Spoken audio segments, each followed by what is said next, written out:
Hello. All right.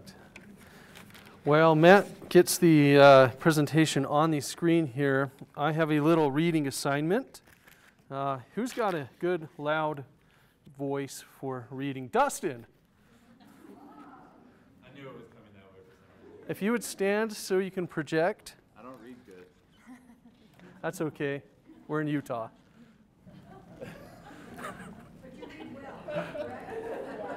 I don't read good. The master in the art of living makes little distinction between his work and his play, his labor and his leisure, his mind and his body, his information and his recreation, his love and his religion. He hardly knows which is which. He simply pursues his vision of excellence at whatever he does, leaving others to decide whether he is working or playing. To him, he's always doing both. James Mitch. Thank you. You may keep the book for participating. Appreciate that. Participation pays. So I want to tell you a little bit about myself and my background. Juan told you I'm interested in history. I don't think I'm qualified to call myself an historian, but I do like history. And one of the things that I especially like about it is I like crawling around in attics and cellars and scouting out for historic documents and items. As a kid, I always loved going to museums, except for one thing. Back in the day, you couldn't touch the things that you saw at the museum. There'd be a cool old journal in a display case. Yeah, it's neat, but I want to know what it says. I want to know what it's about. I want to know the people's stories. I want to know what life was like then. There was a cool chair, but who sat in it?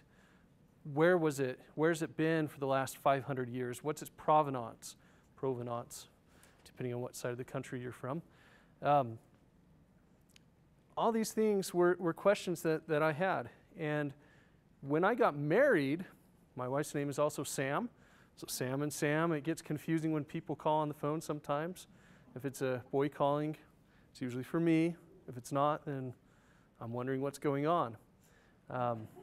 Insert laugh here. Okay. Thank you. All right, I'm still warming up here. So I'll try to avoid saying very much because I know that this is being recorded for future posterity here. So disclaimer up front, some of these slides are borrowed, and I would like to thank Pam Smith from the Anythink Rangeview Library System. They're used partially with her blessing and partially with the fair use clauses in the copyright law. So thank you, and education services. Thank you, Pam. Juan alluded to a little bit about what's been going on out in Vernal.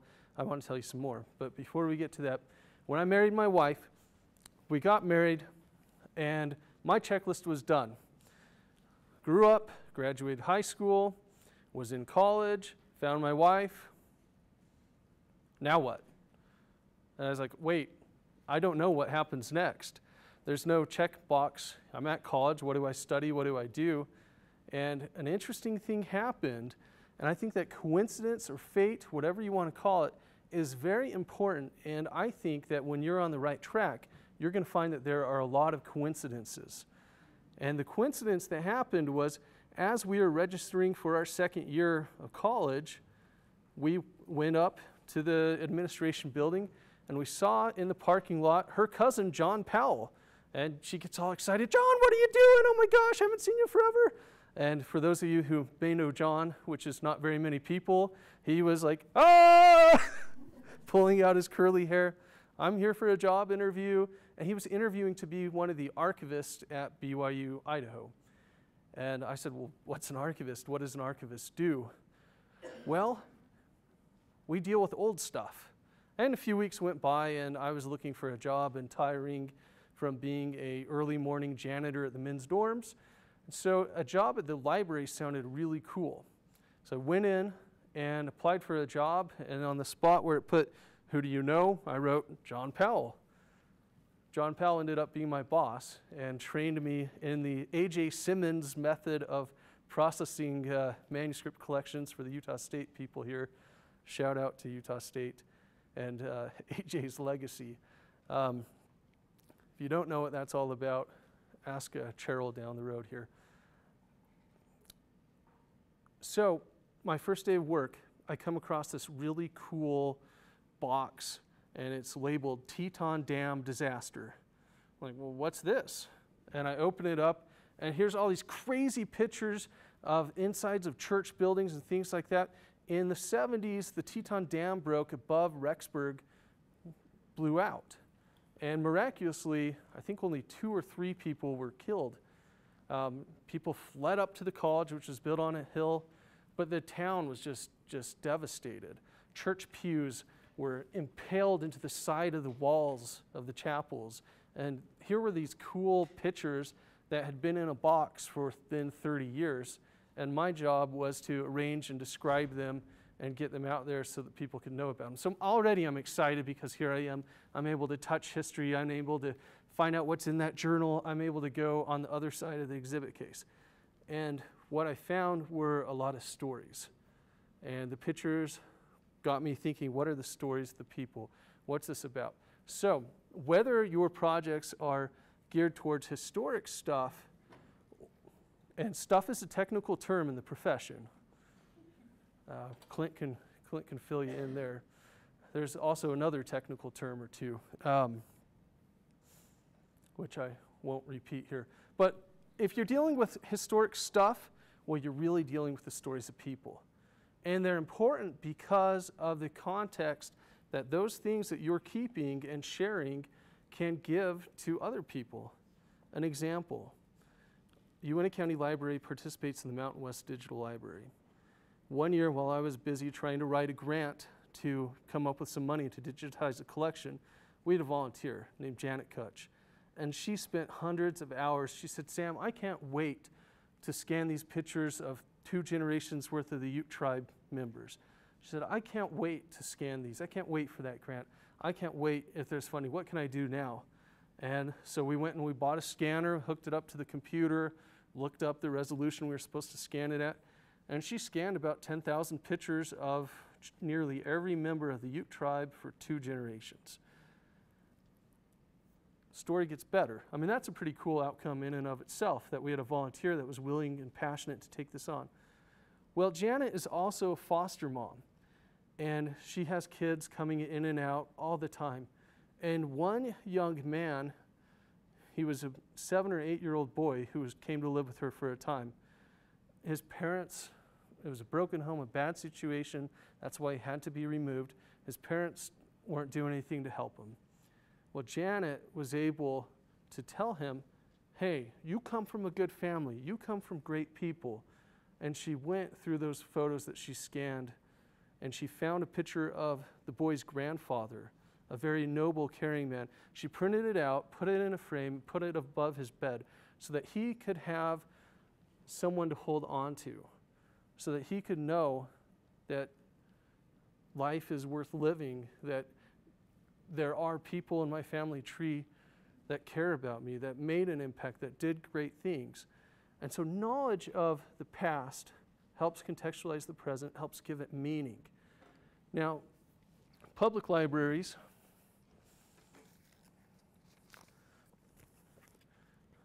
we get to help people learn lots of things, like learn how to do genealogy, learn how to read maybe, learn how to use computers. I want to do a plug. I was going to have Juan and Matt come up here and sing, but I'm not going to do that right now. If you want them to later on, there will be a singing session of the Talk, Sing, Read, Write, Play song. That's to the Skip to My Lou tune. So in the past, public libraries had these big, long, complicated metrics to gauge what kinds of things we could teach parents or help families with so that kids would get off to a good start and have good outcomes in their life. And do you know what? Librarians didn't use it. It was too complicated. It was too boring. Even the librarians that wanted to use it, they just didn't. So they redid it, and they boiled it down to talk, sing, read, write, play, because everyone can remember that. And those things are critical to raising successful readers, raising successful people. And it's so essential because if you can read, you can do anything. And I know that the first keynote speaker said it's bigger than literacy. You're right, it is. That's just one of the outcomes. We want literate people because literate people can contribute to a civil society. And those are the kinds of things that get buildings built. Those are the kind of things that truly make a difference in people's lives. And so as you're working on your projects, even if you are in the academic world and you're digitizing history, please take one of these pamphlets. Some have been passed around. Get with Juan, get with Matt and the others at the State Library, some of the bigger city systems who work with Every Child Ready to Read, and see how you can incorporate those ideas in the audience of young children, the audience of daycares, the audience of nurseries, and all those kinds of things into your projects. Look at that dynamic. Soapbox off? Okay. So I can get paid. I promoted literacy. So don't just talk about it, be about it. What does that mean? Has anyone heard this phrase before? We pontificate a lot, but ultimately it amounts to boots on the ground. You got to get out of that library. You got to get to know your community, those you're serving, whatever term you use to express the people that you're helping. I like people. You are in the business of helping people, and you can't always do that behind the scenes. Now, some of this work is lonely, and I'm going to tell you another story. In the 1980s, in Budapest, Hungary, there was a businessman. He happened to be an executive from Procter & Gamble. He just inherited the least glamorous product line that Procter & Gamble has, toilet paper. He was an up-and-comer, he was a big shot, and he wondered why on earth they stuck him with the toilet paper line. So they flew him to Budapest, Hungary to get an idea of why it's important. And he noticed that the people in the 1980s were pleasant enough, but by the end of the day, people were kind of irritable, and he didn't know what was going on. And so on the train ride back to the airport on the way back, someone noticed he's a tourist and said, how was your visit? He said, it's beautiful here. The people were so nice and kind, but there's just something gloomy about everyone by the end of the day. And she looked at him with this knowing look, and she says, yeah, it's probably the toilet paper. You can imagine the toilet paper of the 1980s in Budapest, Hungary being single-ply, irritable toilet paper, irritating toilet paper, which causes people to be irritable. So he realized why it's important for Procter & Gamble to make high-quality toilet paper. The details matter. The lonely work matters. Now, outside of your office, people might not know what metadata records you've created, what descriptive fields you've worked on, what new ways you've linked things. But what they will know is they will know if it works. They will know if it makes an impact. They will know if it helps them fulfill a need or create an emotional space. So don't just talk about it, be about it. Take a pulse. Get out there in your community. So if you've watched the national news lately, about the only Vernal story that you're likely to see is about a smoothie shop owner. And this smoothie shop owner, I'm seeing some heads nod, he decided that he was going to charge liberals $1 more for a smoothie than conservatives. And, it made a lot of buzz, and people are saying, oh gosh, Vernal must be this backward redneck place, what's going on? And no matter where you go with this story, it is. So the liberals that walk into the shop proudly pay their $1 liberal tax, and it goes to various charities. But it's telling. So we have a community that, gun touting, don't tell us what to do community. Now, 40% of the jobs in the Uinta Basin, of which Vernal's part, if you don't know where that is, draw a line 2.5 hours, 3 hours that way, east, and you've hit it. And you've got 3 cities, 1 city and 2 trying to be cities that are it in that corner of the state.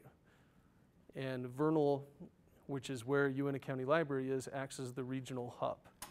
There's mountains between us and Moab, there's mountains between us and Grand Junction, there's mountains between us and Salt Lake and Heber. So we're on our own, so we have to get creative. We have a hard time attracting professionals to positions. The school districts go through rookie teachers nonstop. We'll get a rookie teacher, they'll earn their stripes, they'll get out of town. We'll get a PA that'll come, stay in the community until his or her loans are paid off, and then they'll leave. So there's this turnover. So one of the big things that we learned when we started taking the pulse was it's important to our community to cultivate from the local residents, the people that are born there, that have been there for generations. If we can train them to not only want to stay in school, but to become professionals, that they're a lot more likely to stay in the area and serve the community and make an impact in the long run. Now, so some of the community needs and opportunities. 40% of the jobs and 60% of the wages are in oil and gas. And a lot of the oil and gas jobs require no education, no brain skills. They do require strong bodies, and they require the ability to pass a random urine test, which that right there eliminates people. So the high school kids, they oftentimes leave because they can go make 70 grand a year in the oil fields moving pipe. Why should they stay in school? It's an opportunity. The first speaker said, no one wants to hear about problems, but you have to consider the context. Even if you're not out there telling the commissioners, I report to county commissioners, they know what the problems are. They don't want to hear those from me, but I have to acknowledge those. I have to know what they are, and I have to be addressing them. So your goal is to take your problems, your opportunities, and to look at the context, look at the organization, look at who you're serving, and know what's going on. Don't go in blindly. We also so what happens in our community is we get guys that went out to work in the oil field, and by the time they're 40, they've blown their back, they've done something, and here they are in what should be mid-career, and they're having to be completely retrained, don't have computer skills, left high school early, and so we focus a lot on GED stuff, a lot on basic computer skills, a lot on how can we meet that need, how can we help someone develop the skills to retrain themselves to move on. We have another population that we're starting to serve, another community partner. I don't know how many of you think of the local jail as a community partner, but you should. Because what happens is someone fills their term, and if they don't get educational services and library services while they're behind bars, what's going to happen? They get released, they get turned on the street, and they've got to they need some help. Where are they going to go? They're going to go to the library, if you're in a public library. Those old reference books that no one looks at anymore, we recently, as we were preparing to move the library, we said, gosh, we've got this reference stuff here. They're great books. No one uses them anymore because if you have the internet, access to it, you're going to use the internet. You're going to go ask Google. It's right. I don't compete with Google for search engine stuff. But if you don't have access to the internet, that 4-volume set of History of the Civil War could be very cool. So we called up the jail, said, hey, can we strike up a partnership?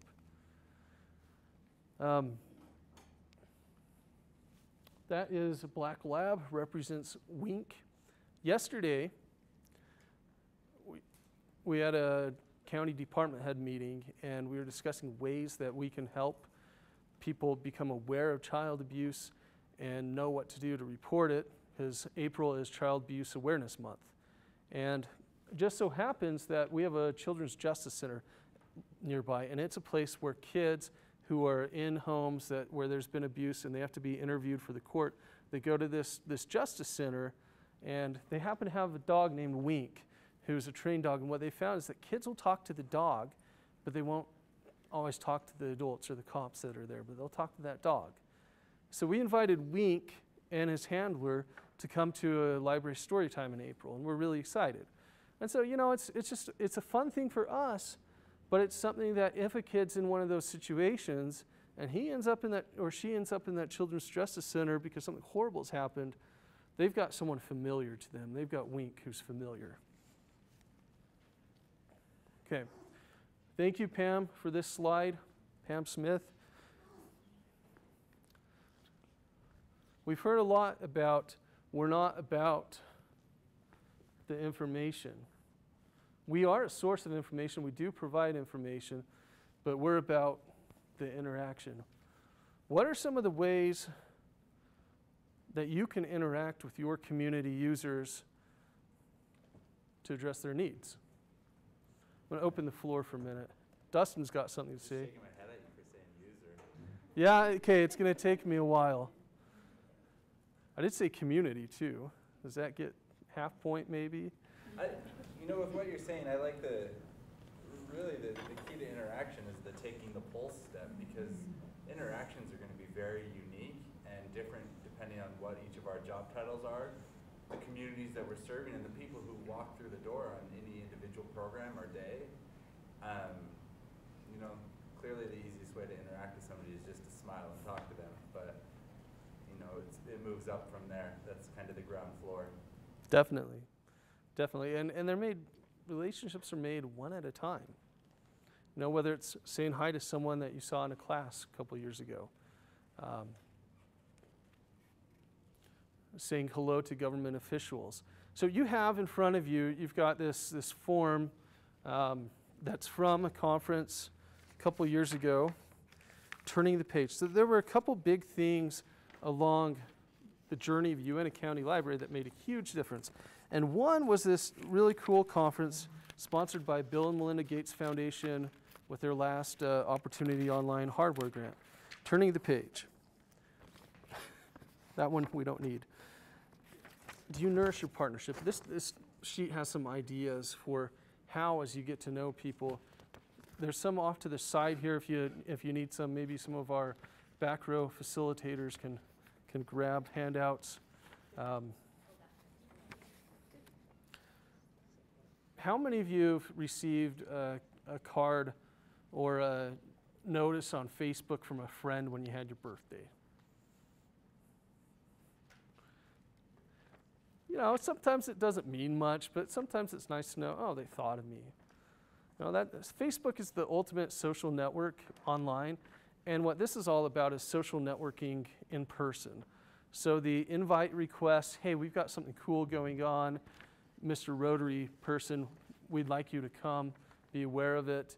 You help support getting this equipment in the conference room. We're using it, we want you to come, we want you to know about it, we want you to know what changes people are making in their lives because of what you've done. So the first sheet has some self-assessment ideas. You can take your own pulse and see how you're doing in reaching out. But the second page, partner building, there's a couple things that I want you to remember. When you're forming a community partner, you need to know what you're going to get out of it, but more importantly, what's your partner going to get out of it. The last thing you want to do is always be the one that's in begging for money for someone. You want to continue that relationship beyond that. A couple years ago, my last job with the University of Utah was I was loaned out to the George and Dolores Eccles Foundation. They were getting ready to move their whole offices before the City Creek Center was built. They had to retrofit their whole building. They had a short amount of time to be out of there. They were panicked. So they called up their friend Greg Thompson at the University of Utah's Marriott Library, and he said, oh, sure, we'd be happy to help you out. They loaned me. So I spent about 6 months in a bank vault that was about half the size of this room with a much lower ceiling, and went through the entire history of First Security Bank and the organization and processed the collection, preparing it to move it. That connection and the friendships that I built with the secretaries, with the people that pushed the papers through these foundations, have become very valuable to me over the years. Now, the last thing that they want, and one of the tips that I heard is, they say, you know what, sometimes we give grants to people and they only come back when they want more money. We don't like that. Spence Eccles doesn't like that. He likes to know what's going on. He likes to know how they've made a difference, how the interaction that they helped fund, or the product that they helped fund, how it's making a difference. Keep your contacts informed. Keep your partners informed with what's going on. It's a fun little slide here. How many have seen this one before? A few of you. Okay. Who can read it? Promise you'll even get to keep this one. It'll be emailed to you or something. Julianne, would you mind reading this for us? I already got yelled at because I don't talk loud. Oh, okay, fine. Aaron, can you step up there? You are not just an employee, volunteer, or board member. You do not merely catalog books, organize periodicals, and manage resources. You are the gateway into the mind of the idea people who come to our facilities to find or fuel a spark. Part wizard, part genius, part explorer. It is your calling to trespass into the unknown and come back with a concrete piece someone can hold on to, turn over, and use to fuel their mind and soul. Thank you. What does that mean? What does that mean, Aaron? Well, I don't know. I had to read it, so I was always thinking about it. Well, Julianne didn't read it. Wait, I'm ready.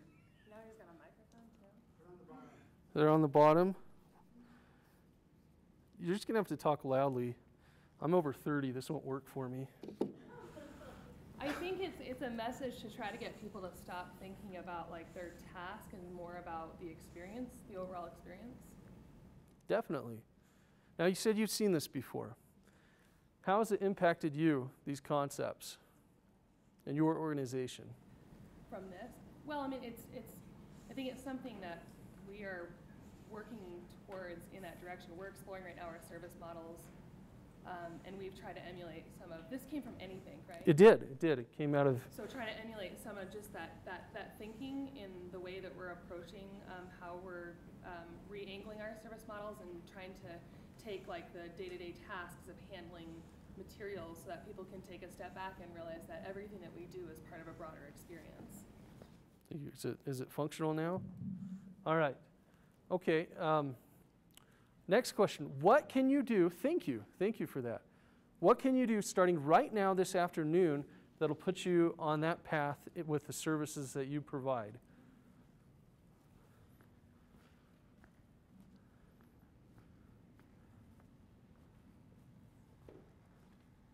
Oh, I knew you were going to come to me, so no eye contact. That's right. That doesn't work.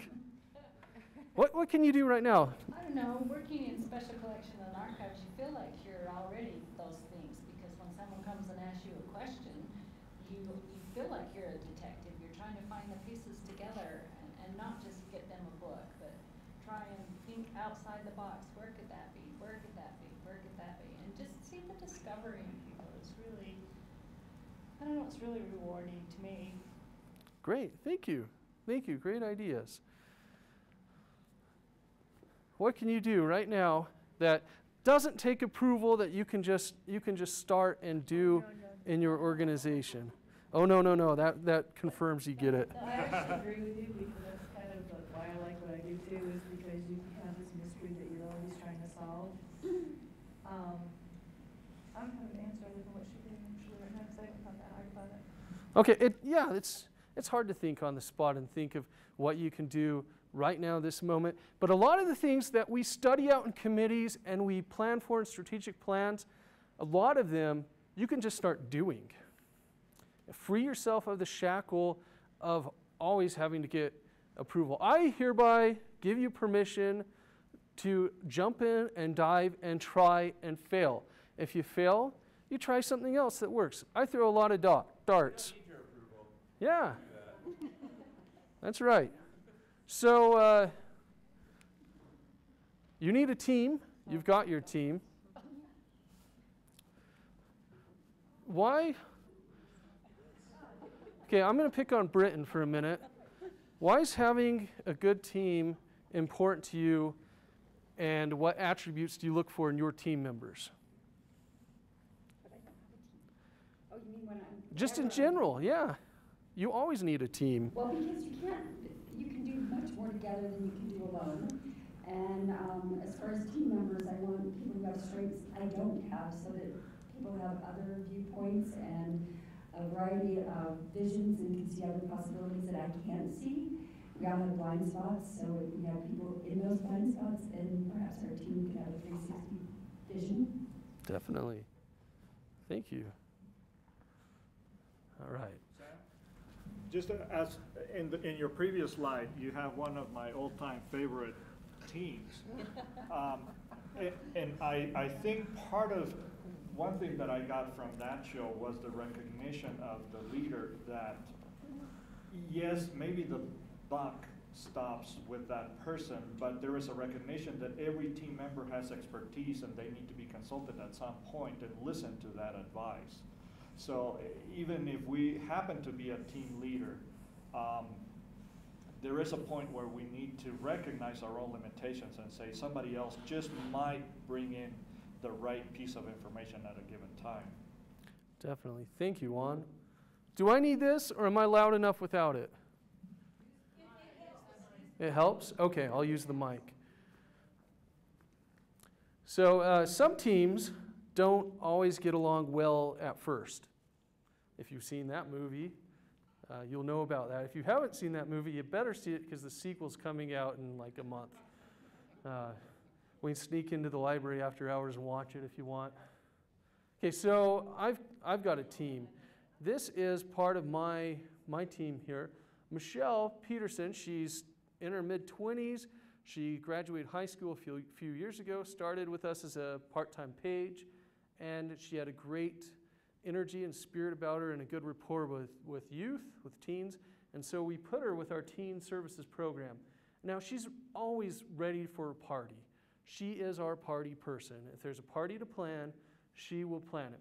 Now, Michelle, I asked her, I said, Michelle, I don't feel good about spending county tax dollars on all kinds of prizes that you're going to give out at teen activities. And you know what? She said, no problem. So she went to all the orthodontists in town who serve the same kids that she's interested in serving. You know, teens have bad teeth.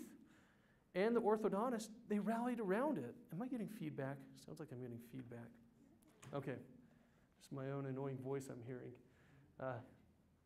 So these orthodontists, they came on board and said, yeah, we'll help you. What are we helping you with? She said, what we want to do is we want to create a safe place for teens to just come and express themselves and be themselves with as few boundaries as possible, where they can spark creativity, where they can play games, they can have fun, they can check out books and things like that, and where they can also race wiggle cars around the library when it's closed after hours. And you know what? They said, great. We'd love to help with that. Now, Amber, she's sort of on the other end of the personality scale, and she is so great, and she's so tenderhearted, and she's very quiet, and she's a great listener, and she has enormous amounts of empathy. She understands the awkwardness of being a teen and some of the things that go along with that. And she's a friend to everyone who walks in the door, and she connects with everyone. Now, the details matter so much. Whether when someone comes into a room, do you look up? Do you greet them? Do you smile? Are you warm? Are you friendly? Are you greeting them like you would your best friend, or are you greeting them like you would your mother-in-law? Which hopefully is your best friend. But yeah, that one fell flat. Dorothy is one of our children's librarians. She was hired a few months ago, and she came to work one day in a Scooby-Doo costume, full-on Scooby-Doo costume. Now, she's 50 years old. She'll never admit that. I won't admit that. This video shall not be shown in Vernal. Now, Dorothy, she is very playful, and she's really got that play part of the Talking Redirect play down. She wants to invite kids. She wants kids to know that it's okay to get engaged with reading and literature and ideas through Power Rangers or through Scooby-Doo. So since Dorothy came on board, we have had Scooby-Doo Day. We have had Fancy Nancy. Actually, it's called Glitz and Glamour. Now, each of these events are having 500 people coming to them. And she's really organized the chaos and helped the kids come through, have a good experience. She did a scavenger hunt through the library. This is part of the Scooby-Doo thing, where the kids had to go through all the different areas of the library. These things didn't cost us anything to do, and the community rallied around it. Local bookshops, they were more than happy to donate prizes and things like that. People will partner if you ask them. And so what happens is, we had a Dr. Seuss Day. When's Dr. Seuss's birthday? March 2nd. So March 2nd, we had 5 humongous sheet cakes with the Dr. Seuss Cat in the Hat logo, and we had about 500 kids come through, and every kid in town wanted to read Dr. Seuss books. So we checked out everything that we had that was Dr. Seuss or similar. Anything we featured on the Dr. Seuss shelf was taken. You know what happened? We got a call a couple days later from the bookstore that helped us with some prizes.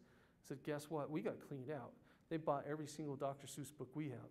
Well, we got a call from the other bookstore. There are 3 bookstores in Vernal that are 1 block apart. We got a call from each of them.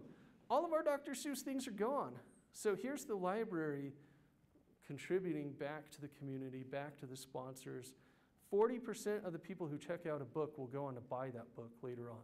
I know it's more than books, but books are a big piece of what we do still. It's the information, it's the springboard to dreaming, it's the springboard to inspiration. Now Melinda, she is our catalyst. She starts everything. She's involved statewide with with the YALSA, all these acronyms. You guys don't know what that means. I don't know what that means. Young Adult Roundtable, and she's the chair-elect, I believe, for ULA. Now, 6 years ago, she was being forced to sit at that reference desk. Don't leave. You know what? Came by and said, Melinda, trust your gut. Apologize if you have to, but don't always ask permission. Just get out there and do it. We'll make it right afterward. When we find out that we went over a cliff, we'll back up a little bit, we'll throw you a rope, we'll put a fence up and say, there's a cliff right here. But she's our trailblazer. She did a session at ULA called From A to Zentangle, and she had activities 3 and 4 sometimes for every letter of the alphabet. So some of these things, what are these things? So we have a Parents Information Resource Center at the library that's run with Melinda and a woman named Connie Cook. Connie is a volunteer who's part-time employed with the school district who teaches love and logic parenting classes at the library. We have a partnership with the court system so that when parents get referrals to, you're going to lose your kids at foster care if you don't shape up, all those people get referred to Melinda, to Connie. They get in these classes. The library hooks them up with resources that are going to help them keep their kids, we hope. And it's really interesting when you watch people in these classes because they'll come in and you can tell who's there because they want to be there and who's there because they have to be there. But by the end of the 6 weeks, you can't tell anymore. The ones that were court ordered to be there, they're now sitting on the front row. Each week, Connie tells us, they move forward, they get involved. Their lives are changed. This is all happening at the library. Is it a library program per se? I don't know. We count it. We turn the numbers into 1 and call the library program and feel good about it. So we are in a unique situation in Vernal. Just some artifacts from some of these programs for you. We're in a unique situation. We have, along with the I Love Drilling guy and the liberals pay more, there's also a huge amount of people that are interested in emergency preparedness. I mean, we've got hoarders, we've got people that are buying all the AR-15s and anything else that are in town. The pawn shop, one of the pawn shops in Vernal is the 5th highest grossing and sales gun dealer in the state of Utah. Go Jiffy Pawn. So we embraced it. We said, okay, the culture's here. How can we be involved? If this is a need that's perceived by our community members, again, this harkens back to something that Steve said back there. it's not us setting the priorities, it's the community members setting the priorities. They're being the change agents. So we had a bunch of community members that wanted an emergency management class. We were able to get together with a few of the local vendors that sell emergency management supplies, and they come in and they teach this class. Now, each time they're teaching this, we're filling to capacity our 150-seat meeting room with people that don't usually use the library. But you know what? Now they're starting to. Now the library's on the radar. So the question of how, Paul asked, how do I help people that aren't aware become aware? Well, partner with someone. Partner with someone. Partner with Pat over here. Cross-promote things. Because your visitors who come in to the special collections at Southern Utah, I was about to call you Dixie, but knew that would be wrong. Yeah. Do we have anyone from St. George in the room?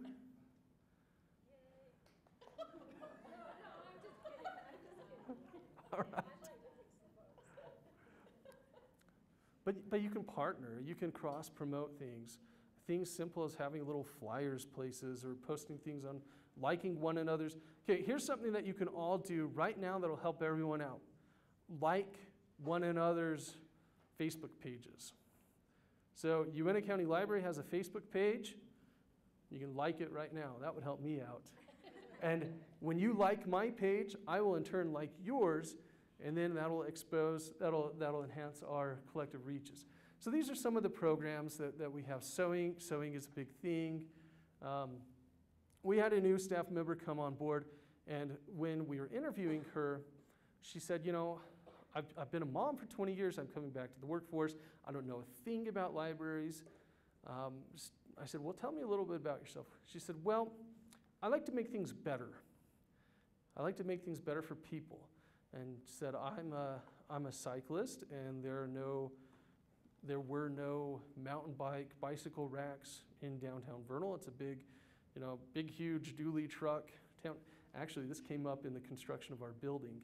We had to eliminate the number of parking spots we had by like 15 so that we could make sure that each spot was wide enough for a dually F-250 to park in.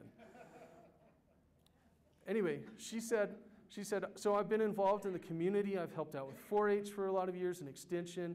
And I said, I want you. You're a people person. We want people, because that's what we're about. History Center, I alluded to. We're a public library, but we also have 4 full-time employees who are involved in a special collections operation, which I think rivals some of the ones around the state in terms of the resources and the things like that we're able to provide, except for Southern Utah and except for the University of Utah and Utah State. 1.5. But that 1.5 could be multiplied many times through volunteers, through connecting with people that have a passion. So getting back to your projects, as you do your projects, make them easy, make them simple. Who had to have a class to learn how to use one of these? Okay, so some of us. Now,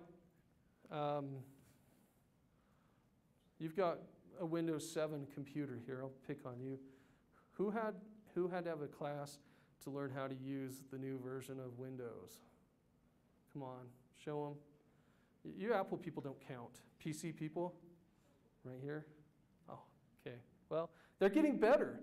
Who had to have a class when Windows 3.1 came out, when DOS came out? So device manufacturers are starting to think about the people who actually use their devices. Minivans, you're seeing this in minivans. Who's driven a new minivan lately? Okay, no one's going to admit to it. That's fine. I want to drive a newer minivan. I've driven an older minivan, and until recently, the designers of the minivans forgot about the people driving them. All kinds of things for the kids. So this is Kevin Carroll. He's a catalyst. You'll notice that catalyst is spelled with a K. And Kevin Carroll, he was instrumental on my path here. So I got into this business because I liked old stuff. I liked playing with old stuff. And at BYU, Idaho. I got to process old collections at the University of Utah. This is where it started changing for me. I got to process old collections, but I realized that I didn't really like doing that. I didn't like writing labels on folders and going through and rehousing things and pulling staples. That wasn't my thing.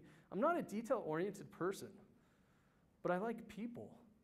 And I convinced my boss at the University of Utah to let me go with him a few times as he went out to get collections. That's what I liked. That's where the fun is. That's where the attics and basements are.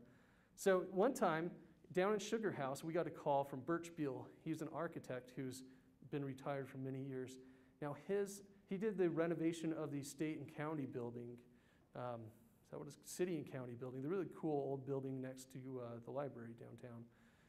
And he had these amazing drawings, and they're all rotting in this cellar in this building in Sugar House that isn't even there anymore because it got torn down. So here we were at the last minute. We're down in the basement, we're digging, and we're literally throwing these things out through a window because we couldn't get some of them up the stairs to someone who's loading vans. We felt like bandits, grabbing all this stuff, getting it in the van. And that's where my play was. That's where my passion, my fun was in the excitement of talking to Birch and getting to know him and helping Birch, because Birch was so concerned that his legacy was about to be buried under a pile of rubble. Well, we got it down. And a couple years later, in Vernal, this nice elderly gentleman comes in, and he asks all these architectural questions, and guess what? It was Birch Beal. And we talked about it. We talked about that relationship, and he was able to help us in Unitah County because he recognized the work that we'd done for him. I'd helped with him in the past. Kevin Carroll, he grew up in a crack house. His parents were bad news, and he had a broken home. At the age of 8, he and his 2 younger brothers went to go live with their grandma because Kevin asked if he could live with grandma because mom wasn't worth it. That was the end of his mom's influence in his life. He had all the cards stacked up against him that you could think. But you know what? Kevin has done some amazing things, and he had discovered play. He discovered the rules of the red rubber ball. And Dustin has a book about this, should any of you want to learn some more about the rules of the red rubber ball. But you're going to find that these are themes that you're going to hear throughout this conference. They're couched in different terms and things like that. But basically, we need to seek encouragers. We need to do the lonely work. All these things. What does it mean? What if Michael Jordan had quit in high school? Would have been good for the Jazz. Okay, yeah. I've got something I want to share with you real quick. Some of you may have seen this video, but you're going to see it again because it's fantastic. I think we all need a pep talk. Is that, I think we all need a pep talk. you guys seen this?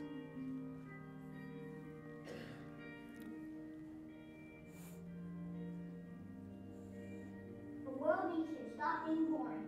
Yeah, boring is easy. Everybody can be boring, but you're good at that. Life is not a game, people. Life isn't a cereal either. Well, it is a cereal. And if life is a game, are we on the same team? I mean, really, right? I'm on your team, be on my team. This is not people. We got air coming through your nose. We got heartbeat. That means it's time to do something. Uh-oh, 2 roads diverged in the woods, and I took the road less traveled. It hurt, man! Rocks, thorns, and glass, a fire's broke.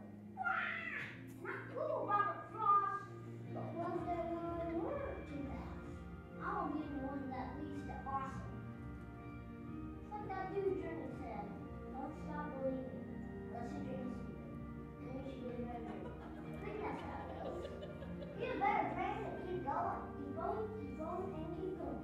Will Michael Jordan have quit? Well,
So that's kid president.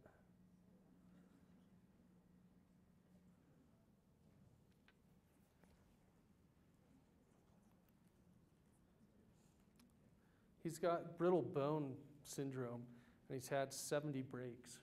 Pretty amazing kid. He's still dancing. So he needed encouragers, so he posted that up, and this whole community rallied around him, and people are posting these favorable comments and things like that. You need your Energizer bunnies.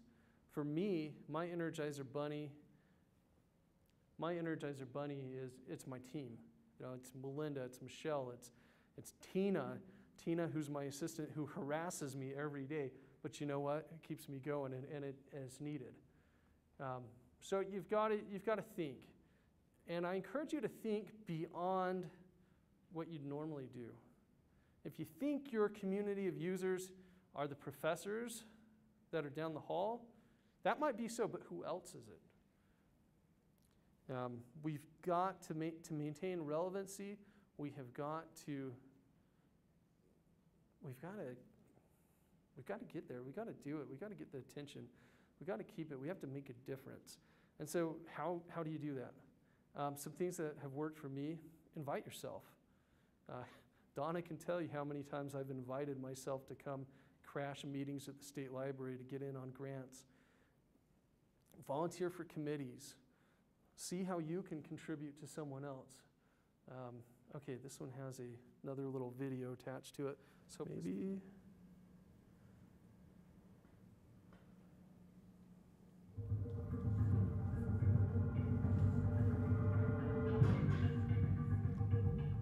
An idea for clean energy that I think it's fair to say hardly anybody else on the planet had ever thought of.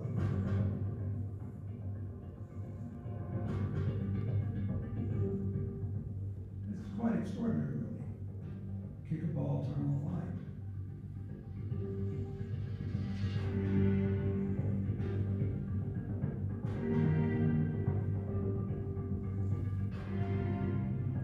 It's an off-grid solution that gives us a way to bring power and improve quality of life, working capacity, learning capacity.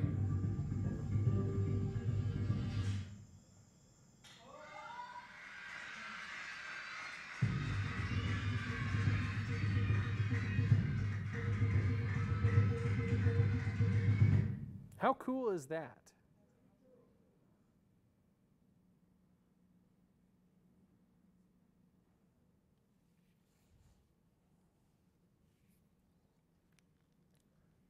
Okay, so don't be afraid to have crazy ideas. So this is my crazy idea. 6 years ago, when I got to Vernal, the library was, on a good day, 9,000 square feet. It was jam-packed, had 150,000 items. The shelving was this tall. You know, the top shelf is up there about 7.5 feet. It's very tall. Even in the kids' area, it was pretty darn bad. Crammed, just chock full. It was a great warehouse of books, but it was dark. It was, I joke that it was like a 7-Eleven. People went in, got their stuff, and got the heck out of there as quick as they could. It wasn't a community center. It wasn't a meaningful place. But we had big dreams, and we had a park next to us, so whenever possible, we held activities outside in the park. We had this idea that within 5 years, we would build a new library. And we started collecting these descriptive words. What would this library be? Well, it'd be flexible, it'd be open, it would be available to anyone, the usual things. It would be, we wanted it to be inspirational. We had this design charrette, and we had a great architect who really got the library board members and the community members at a few community meetings to express in words what their hopes and their dreams were, which is what being a library comes down to. And he took these words: inspire, dream, discover, read, learn, play, create, and a few more: endeavor. And he helped design the floor plan around ways that we could help promote those kinds of activities. And we looked at what kinds of spaces people needed. Well, people needed some quiet space. They needed interactive space. They needed spaces to have their meetings. They needed undefined space. And then we fit the books around that as best we could. We'd been collecting this long list of buzzwords of things we wanted in a new library, and when we approached the county commissioners, we were always kind of not at the top of the list. Well, we've got to build a new jail first. Well, the airport needs to be extended. They need to build a bigger fence around the airport because the livestock, the deer, they're not livestock, the wild animals hop the fence and run on the runway, and the plane can't land. Yeah, that's a problem that has to be addressed. This really happened. You know you're in Vernal when you go to walk your dog and you see a deer on the street. Or in Blanding, I suppose. And so, Deer is the least of my worries of what I see on the streets of Blanding. a couple years ago, at the same Turning the Page conference in Salt Lake, Donna was out there in the hall, and Commissioner Burns, who was my boss, was there for an oil and gas conference, and we were just shocked that we were all in the same room. And I'm going to tell the story the way I remember it, Donna, so I'll get that. There you go. There you go. So the way I like to remember it is that a bit of serendipity that my boss was at a library conference, introduced her to Donna and vice versa, and a few minutes later it seemed that a local government speaker couldn't make it down the mountain from Park City to come and present at this conference.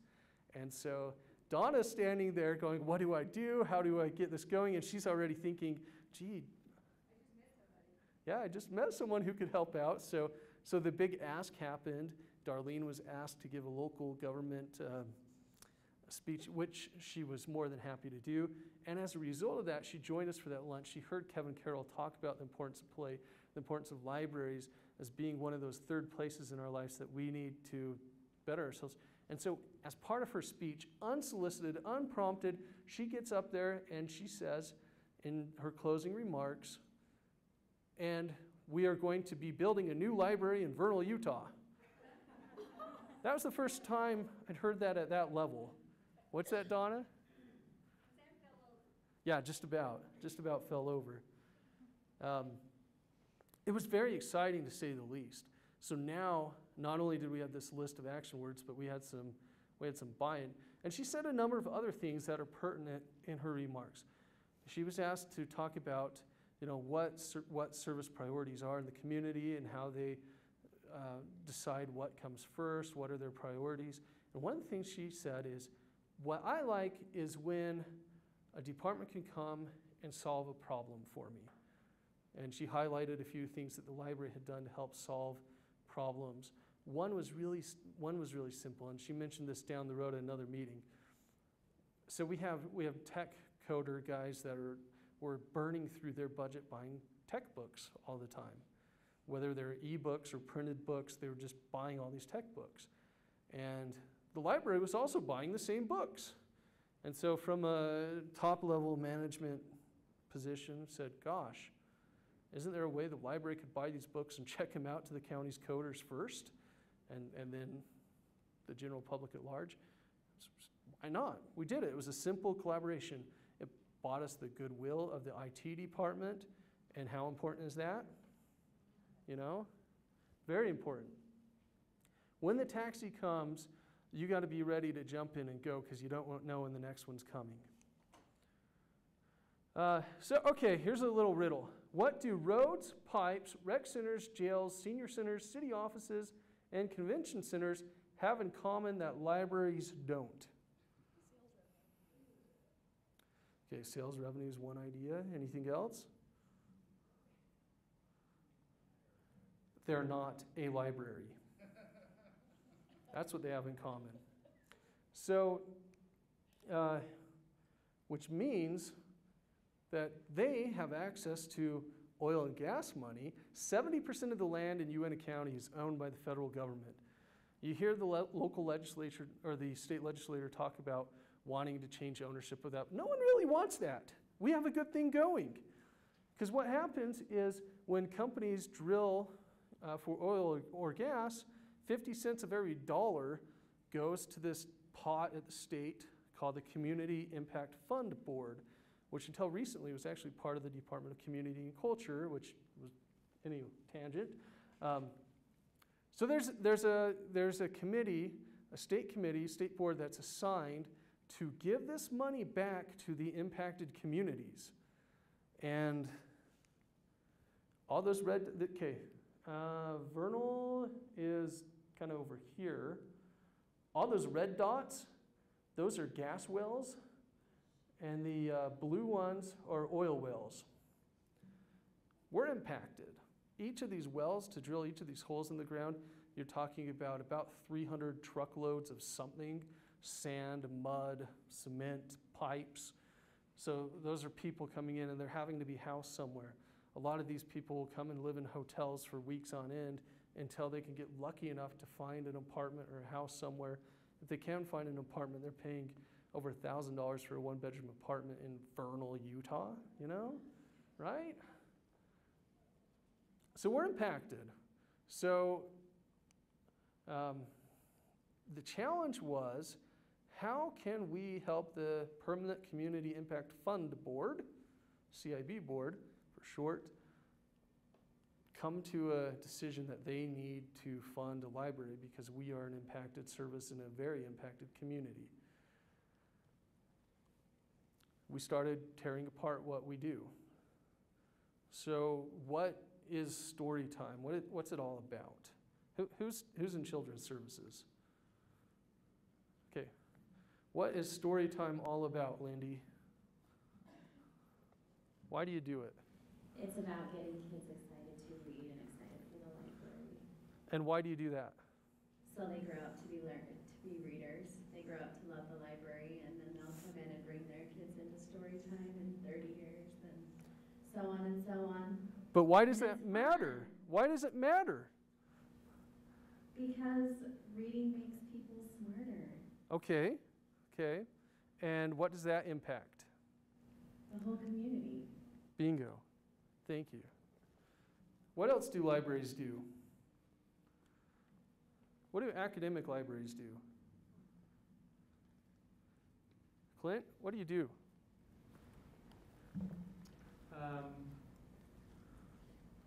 Well, I mean, the main people that we service obviously is our professors and our students. That's where a lot of our resources go, but especially in special collections, we serve the whole public and kind of serve as the gateway to using our resources. And I guess that kind of thing can apply to a lot of different, that whole investigative process can apply to a lot of aspects of life. So. Yeah. All right, thank you. Paula. On campuses, the libraries are the heart of the campus, and they're a social aspect of the campus, and some seniors don't even know where the library is. So there you go. I'm feeling warm and fuzzy right now. What I'm not feeling is essential services. I need to feel essential services. Internet and computer access. Very good. Which is what? Come up with a nice generic name for that service. Something that sounds governmental. Public technology use, access. That's good. That's starting to sound essential. Because what? You can't do your taxes unless you have access to government information. What else can't you do without access to the internet? Okay, there's a hand back here. Cheryl? Well, I think in a nutshell, what we do in academic libraries is support learning. Support learning. Now that's sounding essential because the governor of the state of Utah wants what percentage to graduate with a certificate or a college degree, advanced learning? 66%. Is that what I heard? Where are we at right now? Anyone know? We'll have to look that one up. Reference librarian, go. Google? Okay, so what we came up with was the Parents Information Resource Center, Health Resource Center. We're a member of the National Library of Medicine's regional network, which, yeah, it might encompass a few pamphlets and brochures, but it has the potential to be so much more in its training and its expertise that we can bring out. We have public meeting rooms. And you know who can use these public meeting rooms? People who want to come and watch the legislature and not have to drive to Vernal. Now that sells too. You've got to find a way to make it possible for your potential partner to help you. Now the CIB board, they empathized. They wanted to help, but we had to get some ducks in a row. And for them, they said, we can't fund a library. Well, why can't you fund a library? And you know, we were given a few reasons, and we can debate whether they were good reasons or not. But what they could fund was a community resource center. Now, I had one county commissioner who famously said, I'd call it a toaster oven if it meant they'd fund it. And so we took our guiding words. We already had those. We took our architect's plan. We came up with a vision. We want something kind of like this. It looks inspirational. At least I think it does. You have to be in Vernal. So Vernal has it's got Walmart, it's got Smith's, it's got Kmart. It has a nice new rec center that's a few years old. It has a really cool jail if you're into that kind of thing. And that's about it. It was a Lowe's, exciting day when Lowe's came to town. And so we knew that our building needed to be a community hub. It needed to serve as a community center. And we started talking about how do we turn those words into floor plans? What goes well together? What works well together? And this process was very much like being an eye doctor. Now, I've worn glasses almost as long as I can remember, and it's the same drill every time. In fact, I'm going Thursday again. And he says, better A or B, 1 or 2, right? Okay, better A or B, that kind of thing. So we came up with what we thought would be a workable floor plan, which wasn't either of those. And eventually, this is what it turned into. And throughout the whole process, we tried to invite community members in as much as possible. We used building tours as a way to build partners, because nothing makes you feel cooler and more special than being able to don a hard hat, get a VIP pass and a vest, and go and see a project that's under construction. And hear from the superintendent firsthand what they're doing, how they're doing it, what space is what. And when you're talking to potential partners or existing partners, I walked through here with the Rotary Club president and said, yeah, this is the room that you're helping create. This is a space you're helping with. And he's standing there getting a sense for it. Says, so that's where the piano's going to go that we're helping with, right? Yep, that corner right there, you got it. Okay, let's see if I can get this to work. So before we opened, we wanted to have a nice sneak peek for the public for what was going on inside the building. And we also had to move a heck of a lot of books. And Jeff Lysick with KSL was good enough to cover the event here, and hopefully we can watch this without having to watch the commercial in front of it. But if not, so be it.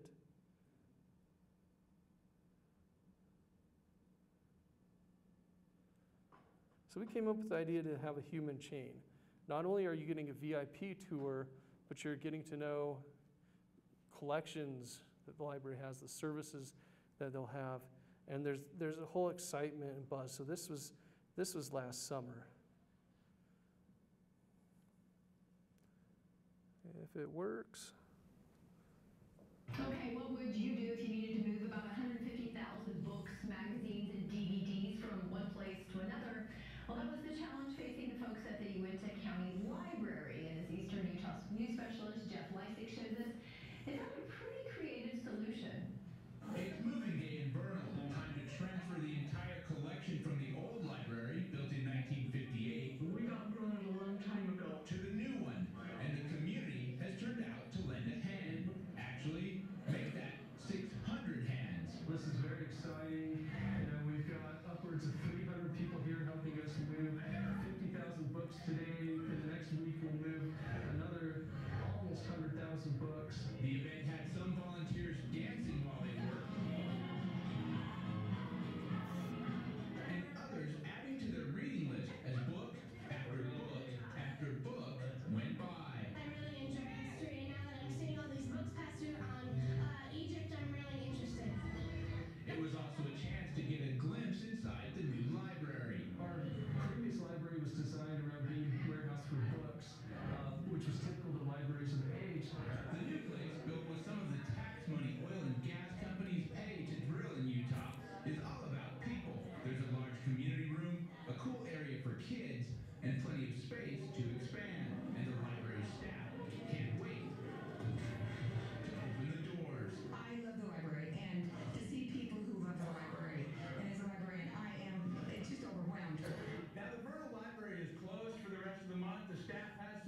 you know how we got those people there? We had, Coke sponsored, they had beverages there. We had plenty of caffeine available and water. That helps. One conversation at a time. So we said we're going to take 200 volunteers. And individuals came in and we talked to them about the new library, and one at a time. They had to sign this waiver, so we had this whole process that they had to go through to sign up. And we signed them up. You know, the county didn't want to get sued in case someone fell or whatever. But everyone that went felt special, felt like they were part of the team. And then we had 100 kids come from an outlying community called La Pointe, who, with about 15 minutes notice, said, we were going to go clean up the dump for our service project today, and we found out that the library was moving, so we thought we'd help with this. And so it's like, great, come on. Hence the moving the books one at a time. Now, if you're ever doing this, it's really great for building community relations and for giving people a preview of the building. It's not so great for actually moving the books. A few carts works a lot better as far as that goes. But I would do it again in a heartbeat because of the goodwill that it brought. And a lot of those people, they weren't always library users. They came in, they found out about this. We've seen usership spike incredibly between weeding out old patron records from patrons that were gone and the new records that we've had come in. And we've had, again, patrons, users, residents, whatever you call them, they're people. We've had about 5,000 additional people sign up for library services that weren't involved before. Now, again, you look at the annual report and it shows a slow growth, but what you don't see in the annual report is that in between annual reports, we weeded out extensively the numbers of, patrons that were dead, things like that. Actually, I had someone going through the obituaries. Delete, delete, delete. You could do it. You can be part of it. Dream big. Fail forward. Now, if you shoot for the moon and you make the sky, that's pretty darn amazing. And that's what this is all about. Talk to people outside your groups. That Pat and Paula, who didn't realize that they were more or less in the same county and serving some of the same people maybe, that they know each other now and they're on one another's radar. You can bet that if they develop that relationship and they send one another cards on occasions or when they have board members change and things like that, that if you continue that relationship and you grow it, it can help really neat things come.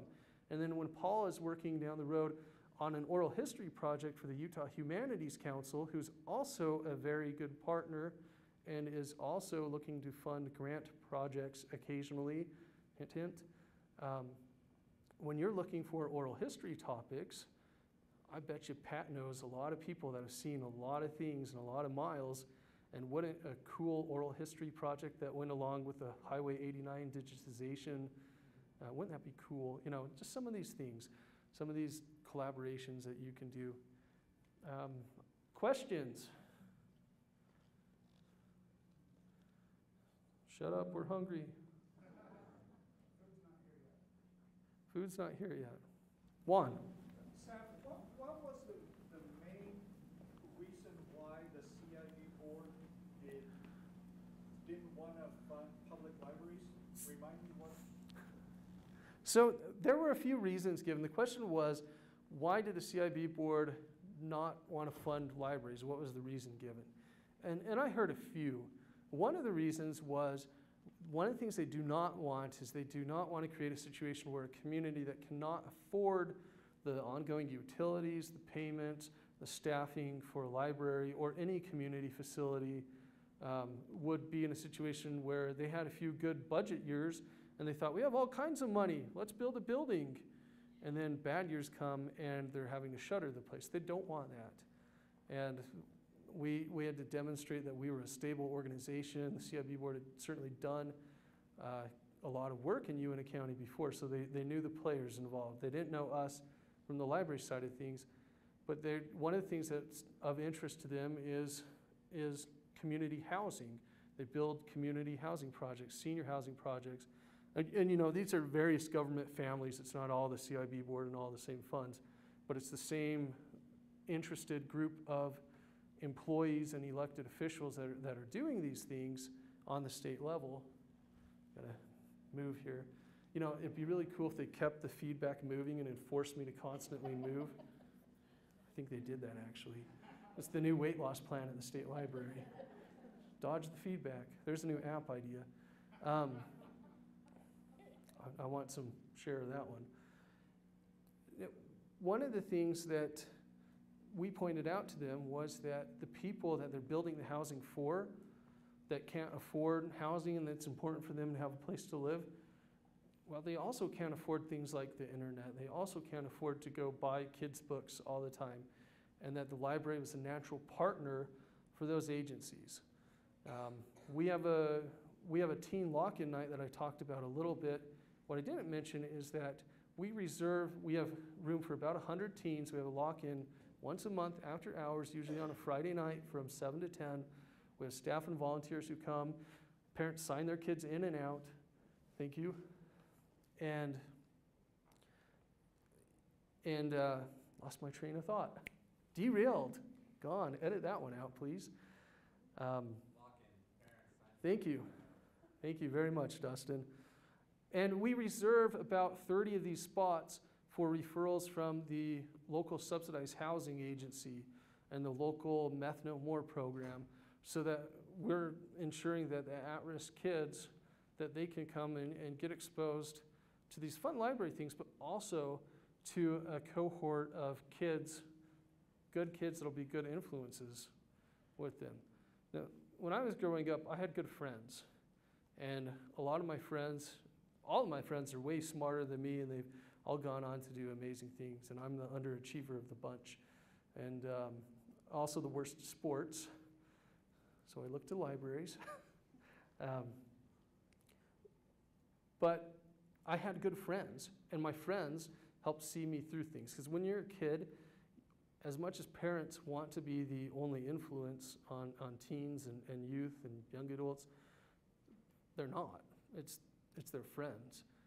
And so by helping these teens become put in situations where they're going to get to know, like you guys, put our future leaders in a room together where they can share ideas and become I-leaders together, you're going to go and take that with you, and you're going to fail forward. You're going to try new things. You're going to break out of silos. If you're at the Marriott Library, and now it's been a few years since I was there, you're going to know that even if you're in Greg Thompson's department, it's okay to go and talk to the guys in digital technologies. That's okay to go and talk to the guys in what used to be government documents. That's okay to go talk to the professor who's donated the stuff in to get contextual information for what you're working on. That it's okay to break out. If you're the frontline staff at a public library, it's okay to talk to your director once in a while or send them an email. Directors love it when frontline staff do two things: make them aware of a situation and at the same time propose a solution. At least this director does. Some may not like that, and if they don't, I would recommend a smack upside the head from one of their good friends, which is also why you need good friends. So go libraries. I lead on.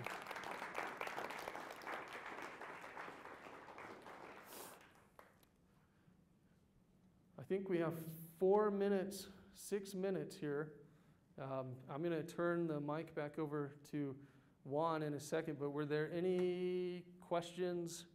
If you're looking for good architects and builders, I can recommend some offline here.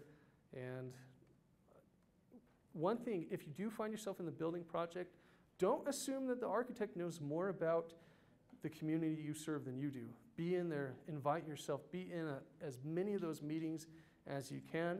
And I would say that that's the same not only for architecture of physical spaces, but for digital spaces as well.